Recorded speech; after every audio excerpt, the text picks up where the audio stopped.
त्या शिवारावरती, शेतावरती, त्या कुटुंबावरती निरपेक्ष वृत्तीने ती स्त्री प्रेम करते, त्या शेताला आपलं मानते, म्हणून एकरूप होऊन जीव लावणे, एकरूप होणे. काय असं एकरूप झालेली ती त्या शेताशी, त्या कुटुंबाशी, त्या घराशी, तिथल्या व्यक्तींशी जी एकरूप होऊन त्या शेताला कांद्याचं रोप लावण्याचं काम ती स्त्री करता आपल्याला दिसते. पुढे ती म्हणते, काळ्या आईला हिरवं गोंदते बाई गोंदते. गोंदणे हा शब्द प्रयोग आहे.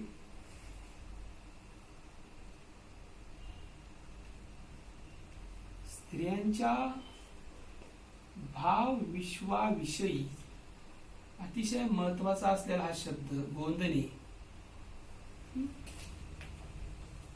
गोंदण्याचा विषय आपण घेतला की आपल्या पुढे एक नाव येत, मराठीतल्या श्रेष्ठ कवयित्री शांता शेळके, ज्यांचा काव्य संग्रह तिसरा, ज्याचं नाव आहे गोंदन. आजच्या कालखंडातल्या पिढीला की गोंधनाची कल्पना नसेल, परंतु मागच्या पिढीपर्यंतचा विचार केला तर स्त्रियांच्या जगण्याची समज असलेला शब्द आहे. मागच्या पिढीपर्यंत अनेक स्त्रियांच्या कपाळावरती, हानवटीवरती, मधल्या बोटावरती आपल्याला गोंदलेलं दिसे.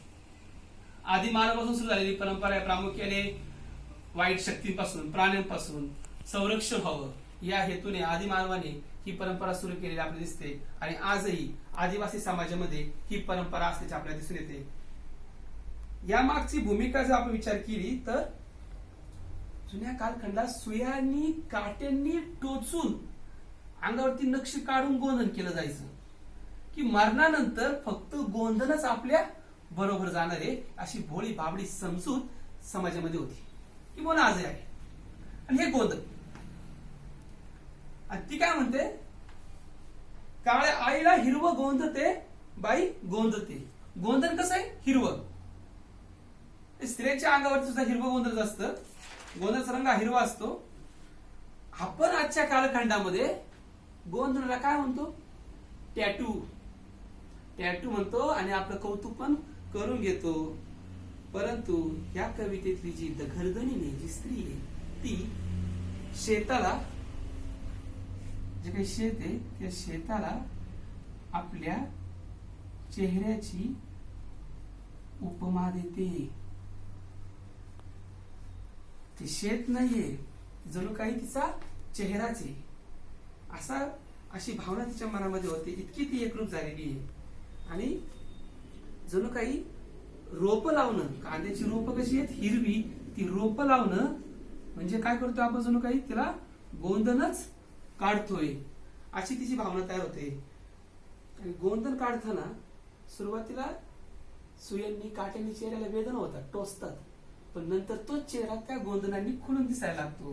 कांद्याची रोपं लावताना ती टोचून लावली जातात, पण लावलेली रोपं टोचून जरी लावली तरी नंतर त्याच धरतीचं गोंधन ते हिरवेगार, रसशीर, टवटवीत आणि चैतन्याने भरून गेलेलं दिसतं. म्हणजे स्त्रीच्या चेहऱ्यावरचं गोंधन आणि त्या शेतात लावलेली रोपं याच्यामध्ये कुठेतरी एक साम्य कवितेला जाणवतं. म्हणून ती त्याची चेहऱ्याला शेताला चेहऱ्याची उपमा देते.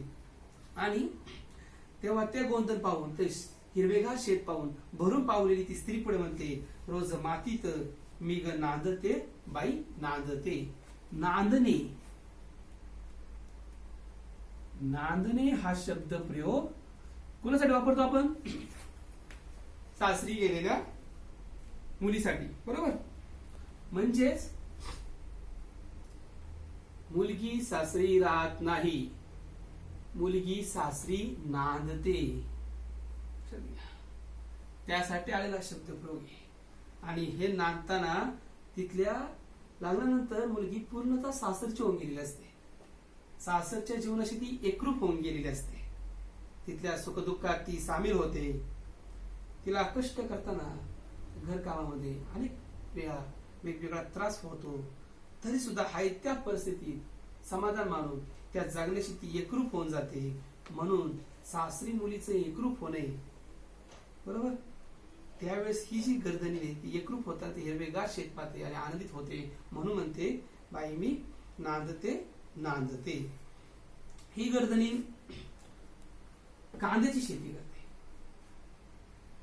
झेंडूची पण शेती करते. झेंडूची फुले शेतात बहरायला लागतात आणि सहज तिच्या होठावरती शब्द येतात. फुलं सोन्याची झेंडू तोडते बाई तोडते, नाही फुलं ग देह तोडते बाई तोडते, घरा दाराला तोरण बांधते बाई बांधते. झेंडूची जी फुलं असतात त्यांना ती मुलांप्रमाणे वाढवते. ही झेंडूची झाडं, ही फुलं भरायला लागतात. पिवळ्या धमक सोन्यानी शेत शिवार फुलायला लागतं आणि ते फुललेले शेत पाहून तिला खूप खूप आनंद होतो आणि हे फुल तोडायचं तिच्या जीवावर येतं. ही फुलं विकली तरच आपल्याला मीठ भाकर मिळणार आहे, आपला घर खर्च लागणार आहे, ती विकण्यासाठीच लावलेली आहे. हे या पैशावरती आपला संसार चालणार आहे हेही तिला माहिती आहे. पण हे फुल तोडताना तिला स्वतःचाच देह तोडल्यासारखं वाटतं, म्हणून ते नाही फुलं ग देह तोडते. देह तोडणे, मारणे. मारणे काय मारणं? हे देह म्हणजे मन, मन मारणे. मग ती झेंडूच्या फुलांची आणि आपल्या मनाची तुलना करायला लागते की झेंडूची फुलं तोडली जातात, तसंच आपण संसारासाठी अनेक वेळा आपलं मन मारलेले. पण आपल्या मन झेंडूची फुलं तोडली तरच काय मिळणार आहे? मीठ मिरची मिळणार आहे, काही 4 पैसे मिळतील, तरच आपल्या घराला तोरण बांधता येईल, घराची प्रसन्नता राहील. त्याप्रमाणे त्या स्त्रीने देह तोडले, मन मारलेले, म्हणूनच आजपर्यंत घर सुखी झालेले.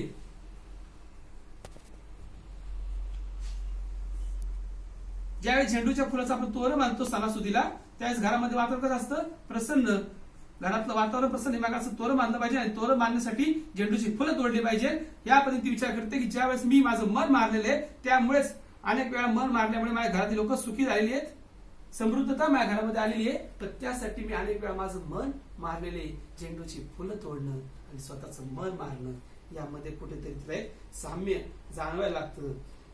तिला असं वाटतं की आजपर्यंत मी जो काही त्याग केलेला आहे, जे काही कष्ट उपसलेले आहेत संसारासाठी, घरातल्या लोकांसाठी, त्याच्यामुळेच माझं घर तोरण बांधलेलं पवित्र होतं, तसंच माझं घर पवित्र झालेलं आहे. आणि ह्या घराच्या सुखासाठी, या सुगंधासाठी स्वतःचा देह चंदनासारखा आपण झिजवला, याचं तिला अति सुख आतून मिळत राहतं की हरकत नाही, माझा देह तोडत गेला, चंदनासारखा झिजत गेला, पण त्याचा सुगंध माझ्या कुटुंबाला मिळत गेला. आणि म्हणून त्या अति सुखातून ती पुन्हा म्हणते, रोज मातीत मी ग नांदते बाई नांदते.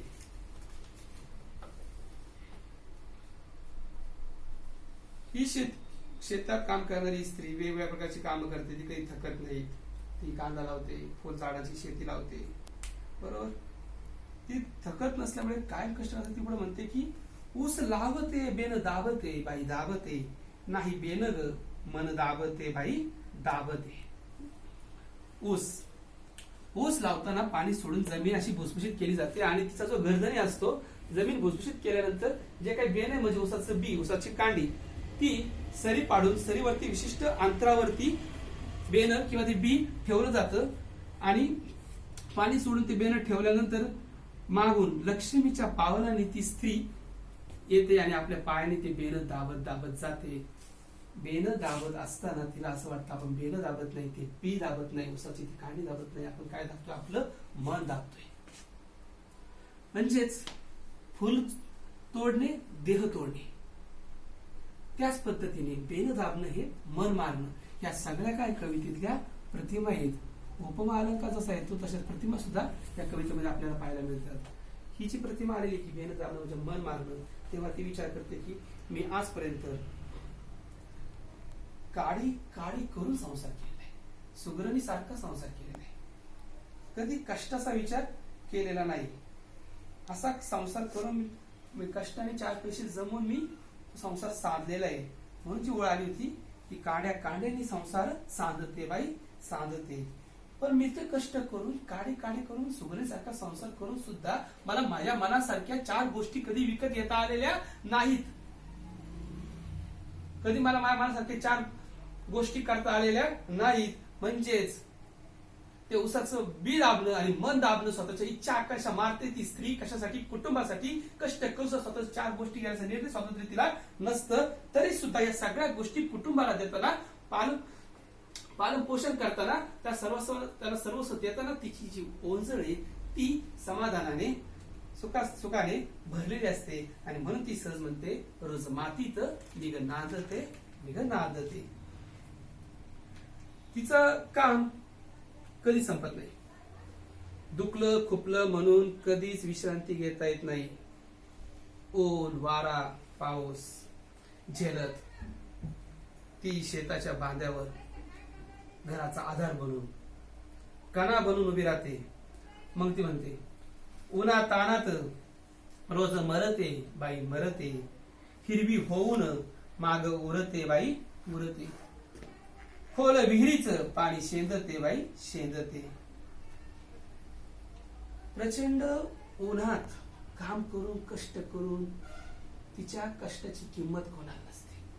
बघा आपल्या घरामध्ये एखादी व्यक्ती आजारी पडल्यानंतर त्या आजाराच्या औषधापाशी ती स्त्री रात्रभर दिवा होऊन जागते, पण त्या स्त्रीला सकाळी उठून पुन्हा भल्या पहाटे कामाला लागायला लागतं. तिच्या कष्टाची किंमत कोणालाही नसते. तिला आराम मिळावा असं कोणी विचार करत नाही.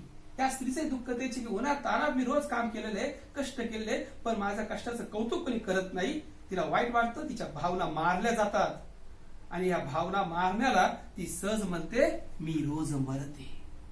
ही पुढची प्रतिमा आहे कवितेतली, मी रोज मरते. जीव लावणे, एकरूप होणारी स्त्री, फुलं तोडणे, देह तोडणारी स्त्री, बेनदाबणे, मन मारणारी स्त्री, उन्हातानात रोज मारणारी स्त्री. रोज मरणे याचा शब्दचा अर्थ आपल्याला घेता येत नाही. याच्यातला आपल्याला जो लक्षार्थ आहे तो आपल्याला घ्यावा लागेल. रोज मरणे म्हणजे तिच्या भावना ती मारते. तिच्या कामाचं कौतुक इथल्या समाजाला नसतं. तिच्या वेदना दुःख हे कोणी समजून घेत नाही. पण शेतात कष्ट करत असताना मन बाजूला सारवत मरताना सुद्धा रोज मरताना सुद्धा ती शेतातल्या पिकासारखं हिरव्या गोंधनासारखं माग वळत जाते. शेतातलं हिरवेगार पीक पिकवणारा त्यालाही पाहायला छान वाटतं, जो पाहतो त्यालाही छान वाटतं. असं सुखमय हिरवेपण आपल्या त्या शेताला, आपल्या कुटुंबाला, आपल्या घराला देत ती देते. यालाच ती म्हणते हिरवी होऊन. हिरवं होऊन म्हणजे काय? कुटुंबाला दिलेलं सुखमय हिरवेपण. रोज मरत असताना सुद्धा, रोज स्वतःच्या भावना मारल्या जात असताना सुद्धा. म्हणून जी सुरुवातीलाच मी ओळ सांगितली होती की दाह असतोच, धग असते आजूबाजूला, आग आणि काळी फक्त निमित्ताला. ती धग रोजच्या रोज भावना मारायच्या, रोजच्या रोज स्त्रीच्या मनुष्याचा विचार कोणी करत नाही. पण तरी ती विचार मात्र इथंच करते. मी असं सुरुवातीला मला सांगितलं होतं की तिचा हात भाजतोय, तिच्या हाताला जखम होती, या रक्त येते, पण तिचा विचार ती करत नाही. ती आपला विचार करते. हा फरक आहे. ती स्त्री मरत असताना सुद्धा कुटुंबाला हिरवेपण, कुटुंबासाठी जगताना आपल्याला दिसते. म्हणून ती म्हणते की तिचं अस्तित्व ती कुटुंबात व्यापून टाकून राहते. यालाच ती मागे उरून राहणे असं म्हणते. स्वतःचं जे अस्तित्व आहे ते अस्तित्व कुठे शोधायचं? मागे उरून राहणे.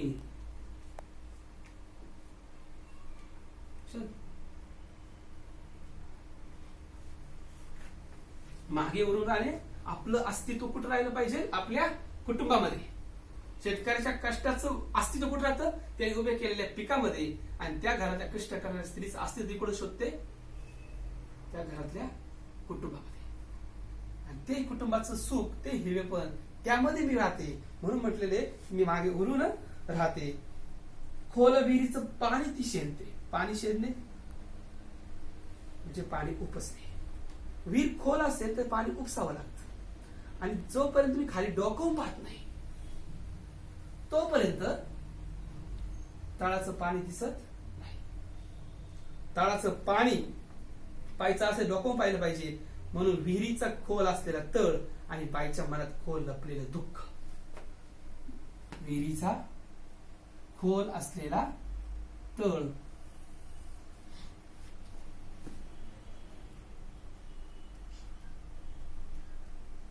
आणि बाईचा स्त्रीच्या मनातील दुःख. कशातलं? मनातलं. म्हणजे विहीर, विहिरीचा तळ आणि मनाचा तळ. विहिरीचा तळ डोकावून पाहिल्याशिवाय दिसत नाही. स्त्रीच्या मनामध्ये डोकावून पाहिल्याशिवाय स्त्रीच्या मनाचं दुःख, व्यथा, वेदना हे कधीही समजून येत नाही. पण आपला समाज हा कधीही स्त्रीच्या मनामध्ये डोकावून पाहताना आपल्याला दिसत नाही. मग शेवटी उपाय काय? पाणी कोणी काढायला नाही, ती स्वतः उपसते.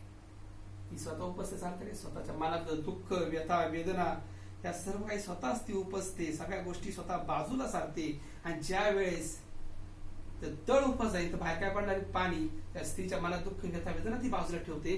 तेव्हा तिच्या मनात जे वात्सल्य, जे प्रेम आहे, ते कुटुंबाची काळजी, त्या कुटुंबाच्या काळजी रूपी, ते प्रेम रूपी, ते वात्सल्य रूपी, ते ममता रूपी प्रेम, ते पाणी तिच्या मनाच्या विहिरीतून उपसलं जातं. कोणासाठी?